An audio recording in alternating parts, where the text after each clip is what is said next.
नायब सूबेदार रामनिवास यादव जी के चरणों में नमन करता हूँ कि उन्होंने अपने लिए नहीं, हम सब के लिए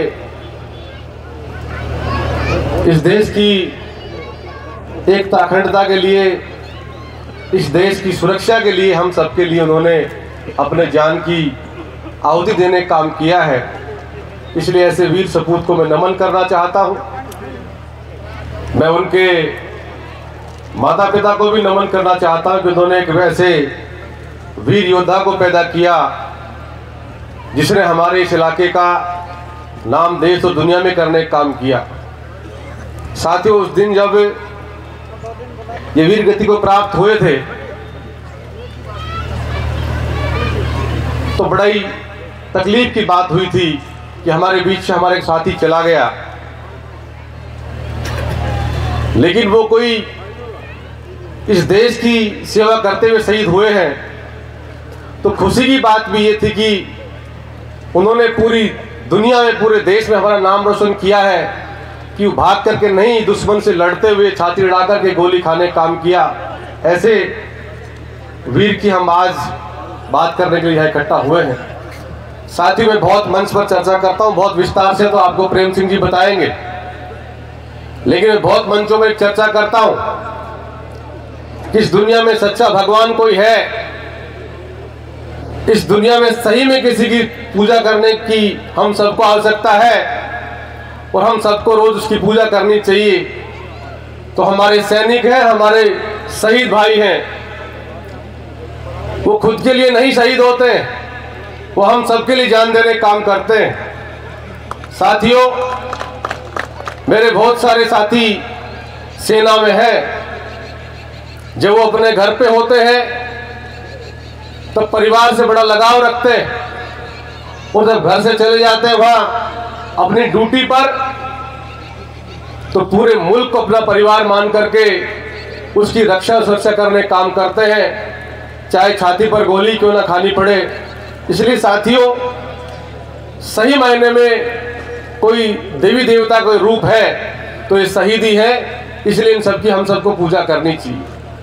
साथियों, मुल्क की हिफाजत के लिए केवल हम सब लोग समझ लें कि ये सेना के हमारे साथी नहीं की जिम्मेदारी बनती है, हम सबकी भी जिम्मेदारी बनती है। लेकिन वो साथी हमारी सियाचिन ग्लेशियर जैसे हाड़ कपा देने वाली ठंड में हमारी रक्षा सुरक्षा करने का काम करते हैं, तो हमारी भी जिम्मेदारी बनती है। केवल हम लोग आ जाए और शहीद की प्रतिमा पर हमने फूल चढ़ाए और चले गए, ये काफी नहीं है। मैं समझता हूं कि शहीद के परिवार के प्रति हम सबको हमेशा प्रेम भाव रखना चाहिए। जब भी कभी कोई आवश्यकता हो, जब भी कभी उनको कोई जरूरत पड़े, हम सबको आगे बढ़ करके आकर उनकी मदद करनी चाहिए। ये बात इस मौके पर मैं कहना चाहता हूं, क्योंकि रास्ते में जहां भी प्रतिमा लगी होती है मैं सर झुका करके उनका आशीर्वाद लेता हूं। ये बात मैं इसलिए नहीं कह रहा कि आज उनके मंच पर आए होती बात कह रहा हूं, मेरे निजी जीवन की बात कह रहा हूं। इसलिए साथियों, इस बात को आप हम सब लोग भी अपनाएंगे तो जरूर आने वाले वक्त में, वैसे तो आजकल हमारे इस इलाके में सेना में जाने का काम कम होने लग गया, क्योंकि पहले तो बहुत सारे जवान सड़क पर दौड़ते हुए मिलते थे।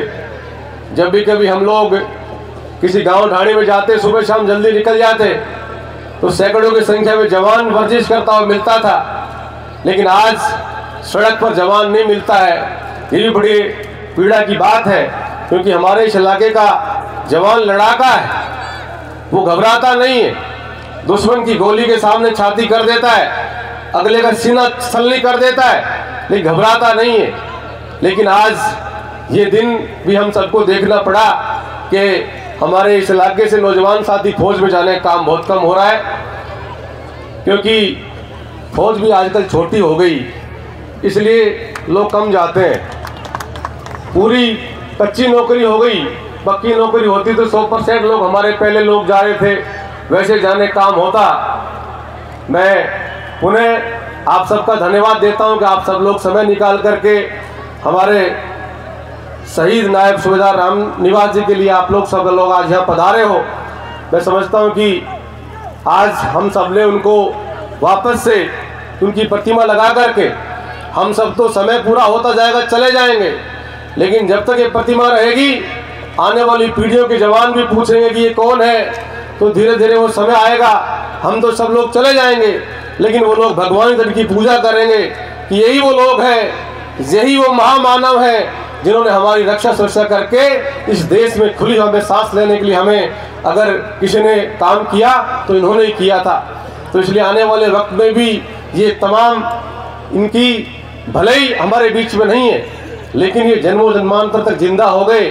जब भी कभी यहाँ से निकलेंगे, घर परिवार में कोई शादी होगी, नया हमारे परिवार में कोई बच्चा होगा, इनका आशीर्वाद लेकर के आएंगे, जाकर के ये काम होगा। पुनः आप सबका धन्यवाद। साथियों, एक बात तमाम मंच से कहता हूँ, ये मंच तो नहीं है लेकिन मेरा एक वो मुहिम मैंने चला रखी है और मैं हर मंच पर कहने का प्रयास करता हूँ। हो सकता है मेरी बात मान करके कोई इस भीड़ में बैठा एक व्यक्ति भी इस बात को फॉलो करे, तो धीरे धीरे वो समय आएगा कि ये समाज, ये क्षेत्र उस दिशा में आगे बढ़ेगा। मैं हर जगह जब जाता हूँ तो एक बात कहता हूँ कि साथियों, हमारे बच्चों को हम लोग पढ़ाने का काम करें, अच्छी शिक्षा देने का हम लोग काम करें। हमारी जो बेटियां हैं उनको भी हम लोग पढ़ाने का काम करें, उनको उस स्थिति पढ़ाने का हम लोग काम करें कि वो नौकरी में लग जाए।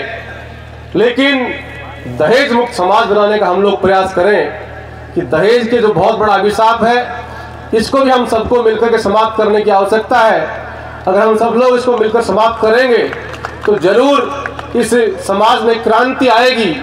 और जो आज हम जो देख रहे हैं, हमारी बच्चियां जितनी नौकरी में है, अगर वो दहेज मुक्त समाज बनेगा तो निश्चित रूप से आने वाले वक्त में गोली की रफ्तार के जैसे हमारी बेटियां भी सब लोग नौकरी में लगने का काम होगा, क्योंकि हम सब लोग दहेज की बात छोड़ करके उनको कामयाब करने की दिशा हम लोग प्रयास करेंगे तो दहेज नहीं देना पड़ेगा। ये बात मैं इसलिए कहता हूँ साथियों, अभी शादी ब्याह भी चल रहे, मैं जाता हूँ शादियों में कई बार, तो वह देखते हैं कि जब लड़के की भेंट देते हैं तो कहते हैं साहब 11 लाख लड़के की भेंट है। वही पड़ोस में खड़ी होकर सुन रही हमारी एक बेटी, वो बड़े मन में कुंठित होती है कि मेरे पिताजी की तो हिम्मत नहीं है 11 लाख देने की, मेरे पिता मेरी शादी कैसे करेंगे।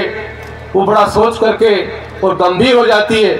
इसलिए साथियों, हम सब लोग इस बात को सोचें कि दहेज हम सब लोग लेना बंद कर देंगे और हम लोग आपस समझा लें कि हम लोग हमारे बेटे की शादी में दहेज नहीं लेंगे, तो ये समय दूर नहीं है कि हमारा ये पूरा प्रदेश, पूरा हमारा ये जिला दहेज मुक्त होने का काम होगा।